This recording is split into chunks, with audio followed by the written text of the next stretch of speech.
Welcome back, everybody, to Brown Bag Bets, powered by BetSports. We are your daily dose of quickie and handicapping and sports betting picks. I'm Alex Christensen, and joining me, as always, on Tuesday, Mr. Matthew Rooney. He's here to talk all things with us, some college football. We'll talk some hockey and whatnot. But how's it going, bud? What kind of hat do you have on there? It's a Masters hat. It is. You have so many Masters hats. Look at You know, you. I went You're just spoiled. I went a couple of years ago. My girlfriend's sister was there last year and got me this hat. So I have been fortunate enough to not only go myself and get a whole bunch of gear, but then had some gear brought back for me. So yeah, I got a lot of Masters gear, but I love wearing it. I wear it all. I wear it all regularly. It's my favorite stuff. I love it. Well, maybe I'll try to find a way to buy a Masters hat with my Taysom Hill money from last night. I didn't really watch any of that football game. So what happened? The score looked like it was pretty close. Yeah, it was so boring for a very long time until Mark Ingram stepped out of bounds very randomly. I would have given the first down, pretty much iced in the game with like 6 or whatever minutes it was left. Said it was 3rd and 1. Bucks make the stop. They get the ball back, and Tom Brady goes down and scores on 2 consecutive drives. It was a terrible, boring game for, I don't know, 54 of the 60 minutes, but the last 6 minutes were very interesting. They were fun to watch. And Tom Brady's still doing his best to absolutely drag that Bucks team as far as he possibly can. I'm not sure how far he's going to be able to drag them as a 45-year-old man without much help or support or a very good coach behind him. But last night he absolutely dragged them to a win, and it was a lot of fun to watch. It was very vintage Brady comeback. Now, I'm looking at the little win probability thing on ESPN, and not like this is, the final word, but they had them as high as a 97, almost 98% Oh yeah, chance they to were. win I the mean, they were game. dead. Not only were they down 16-3, but like the offense was just. I mean, clearly at 3 points with 6 minutes to go in the fourth quarter. The offense was just absolutely abysmal until it wasn't. Until it just wasn't abysmal anymore. And then even on the last drive going into tie, Brady makes a great throw to I think it was K Dot, and I don't remember who it was. Yep. But then there was a holding call that brought it back, and it's like, oh well, that's where the drive ends. And then it didn't. A couple plays later, they're walking into the end zone as time almost expires. So it was a fun game. It was a fun ending to watch. It was not a fun game to watch, but the ending of the game was fun to watch. It sounds like your classic Tom Brady game, but he's only good in the pros. He never did anything in college. Let's talk about college. We've got the playoff. It's set. We've got, what is it, Georgia, Ohio State, and what's the other game? TCU, Georgia, Michigan. Ohio State, TCU, Michigan. I was secretly hoping, not even secretly hoping, outwardly hoping that we would get a rematch of Ohio State, Michigan in the semifinal. I thought that would have been. Is that against the rules? No, it's not at all against the rules. They just the committee said that they believe TCU didn't deserve to drop a spot losing in their conference championship game when Ohio State wasn't in it. I would argue that you're kind of, I don't want to say punishing Georgia, but I think Georgia gets a little bit of a raw deal having to go up against a more talented Ohio State team than TCU. Early look at some of these odds. I don't have a big feel on the lines yet. Obviously, Ohio State's going to be without Jackson Smith and Jigba. That's confirmed. They have been without him most of the year, but there was some hope that he might be back for a playoff run. Looks like he's not going to be. And that first game, I think I don't know what the line is off the top of my head because I haven't checked. I'm not sure if it's out. I'm leaning towards a TCU first half play and probably a Michigan then minus the 7.5. Michigan has had very slow first halves. They've done it a ton this year. That you saw against Purdue, they're winning for just 14-13 and a half. Had a slow first half even against Ohio State before they blew them out. Didn't really play. There's been many instances this year where they've just kind of, I don't want to say sleepwalk through the first half, but almost like a feeling out process. The second half, they explode. So I think I would lean towards taking TCU in the points in the first half and then Michigan laying the 7.5 for the game. And Yeah, first half, it man, looks like it's TCU plus 4.5. yeah, I Maybe would even take the get more TCU plus. interesting. I would take the TCU plus 4.5 in the first half, and then probably the Michigan minus 7.5. I think that's good. I was going to say, how about TCU to win the first half, Michigan to win the game, plus 550? Ooh, I kind of like that. I do like that. I think I would sprinkle on that one as well. You know how to get me with these high plus money odds that seem logical. You know how to woo me, and I think that's one that would probably do it as well. Got to And, see all the and angles. the second game is so weird because like we've been saying this with Ohio State all year. Like it feels like they're a sleeping giant with all the talent they have and the explosiveness they have. If they get healthy, if they get Travion Henderson back, and they're obviously not getting Smith and Jigba, but they still have Marvin Harrison Jr. might be the best receiver in college football. Like all that firepower is there. They just have yet to really unleash it in a spot that really matters this year. And it's almost like can they they've been going through the motions for the most part all year, and you thought that switch would flip with Michigan. It didn't, and now you're kind of wondering, can it? And Georgia is the best team in college football. They showed that against LSU. They've showed that all year.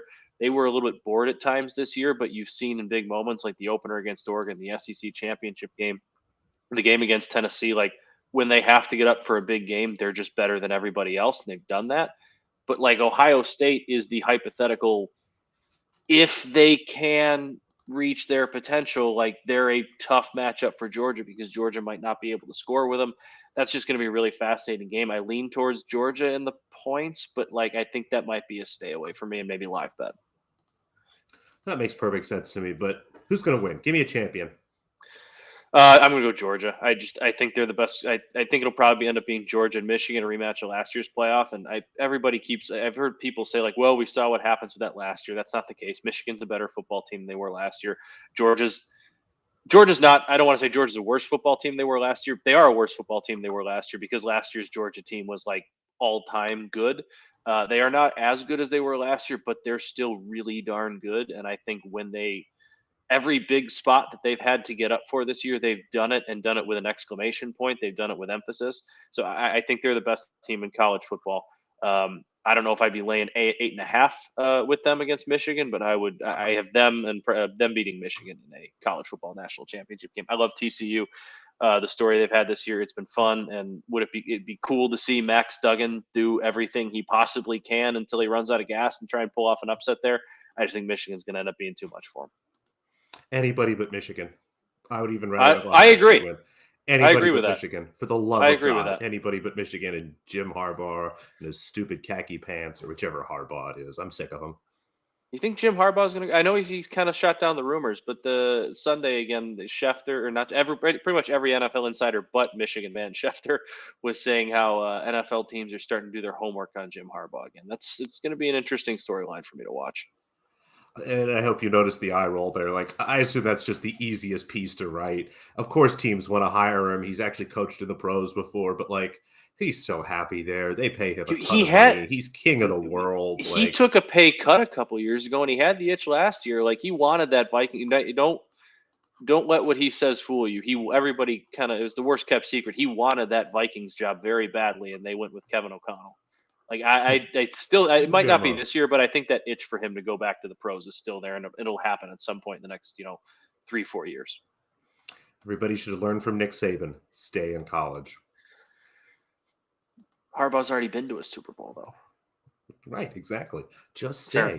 You're good. You're king of Michigan. You can recruit everybody you want forever. But I digress. That's enough of these semi-professional athletes. I'm calling them semi-professional now that all this money's above the table. What the heck? Let's get into the pros. Good night in the NBA last night. 3-0. Our first 3-0 sweep of the year. That is my dog barking naturally. It seems like someone is here to get the gas. So, of course, it's time for me to talk about NBA. Let's jump in real quick again. Just 3 games here tonight. Going to be taking the under here in this Lakers-Cavaliers game. Again, 225.5. Have this thing closer to 223, 222 almost. This Lakers games have been fairly high scoring here the last couple weeks. But if you start to look back, this is the first game of a back-to-back for them. They generally slow the pace way down in those first games, and unders have been really good. So going to go ahead here and take an under 225.5 in that game. Again, we'll play this as low as maybe 224, 224.5, probably draw the line somewhere around there. But that's all I've got for right now. Matt, why don't you hop in and talk some hockey while I deal with this animal? I will happily do that. We got a couple games in the NHL tonight. Not the biggest slate of games, but I do have a pair of picks. Starting with the New York Islanders, who have been I don't want to call them a surprise team so far this year because people did expect them to bounce back from last year, but it's the way they're doing it. They're scoring a lot more goals than they have the last couple of years. They're averaging over they're averaging 3.15 goals per game. They've been a team that's kind of averaged around 2.7, 2.6 the last few years. So they're playing really good defense like they always have. They've been good in net, but now they're starting to score, which makes them a very dangerous team. They're hosting the St. Louis Blues, who I would say they have been one of the more disappointing, if not the most disappointing team in the NHL so far this year at 11-14. St. Louis has lost 4 consecutive games. They've allowed 6+ goals in 3 of those 4, and the other one they lost 4-1. So they have not been playing very well. They haven't covered the +1.5 throughout this 4-game losing streak. Islanders have won 3 of their last 5. And again, they're scoring. They shut out the Blackhawks 3-1. They beat the Flyers 5-2, beat Columbus 3-2. So they're scoring the puck a little bit more. They've been a really good team at home with a 9-4-0 record on home ice. So we're going to take the Islanders tonight, laying the 1.5 against the Blues team that's just been really struggling as of late.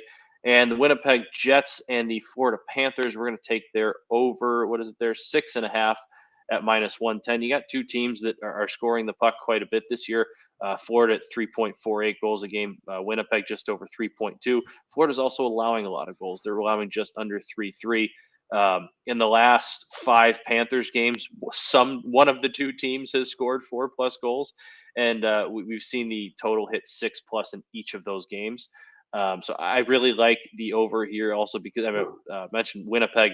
They've been scoring a lot too. They beat Anaheim 5-2, Colorado 5-0, Chicago 7-2, Dallas 5-4. There was a 4-1 loss in Columbus in there, but in 4 of their last 5 games, they've scored 5+.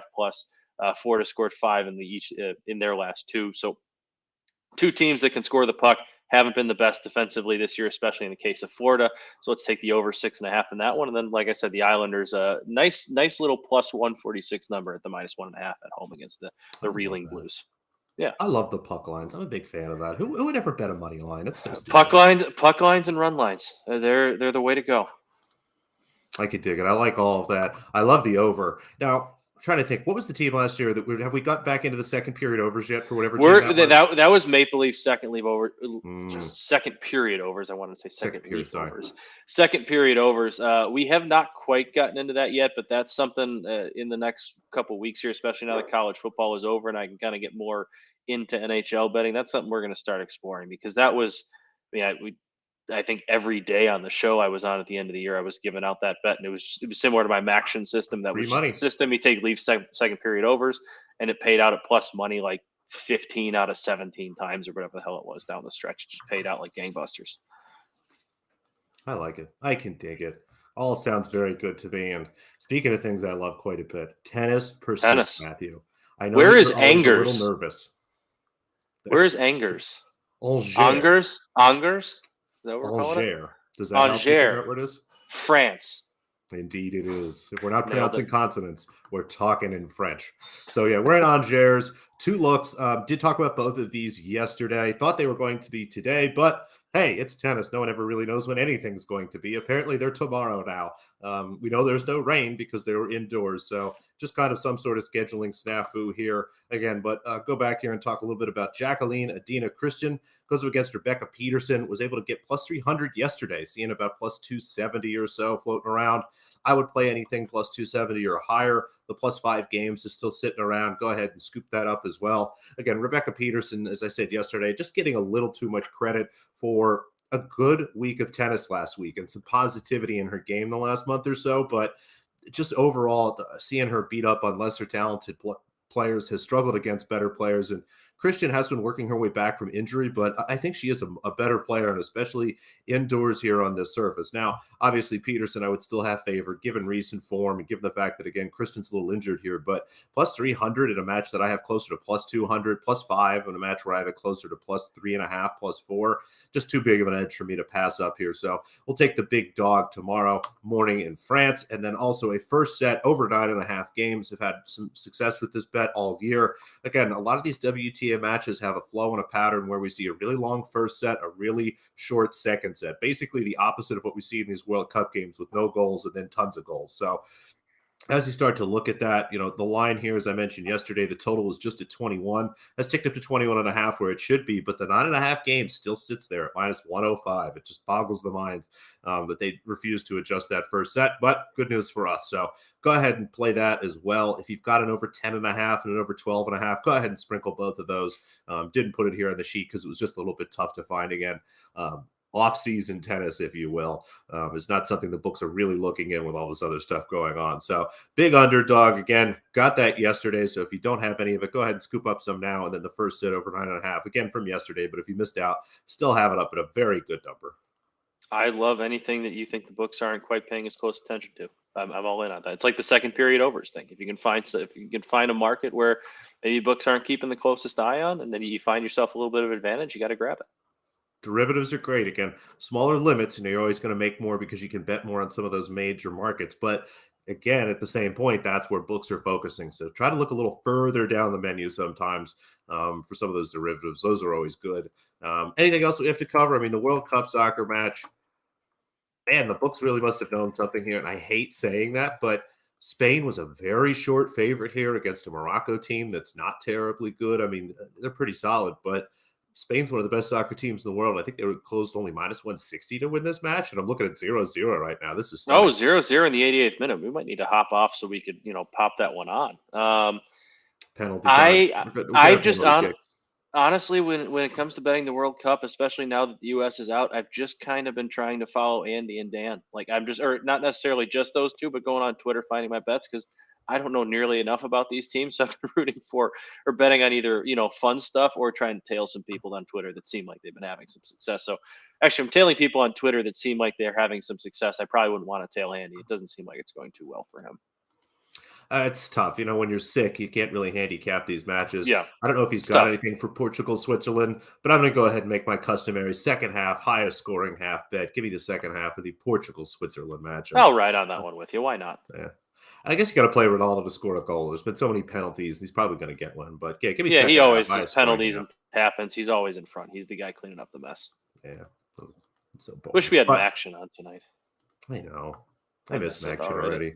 Yeah. Again, hopefully some other college football conference figures this out. But I think that's all we've got today, Matthew. A quick show for us. Covered a lot. Hope you really enjoyed it. Give us a thumbs up on YouTube, and we'll be back tomorrow. Maybe Andy will be here. Maybe we won't. We'll see. Who knows?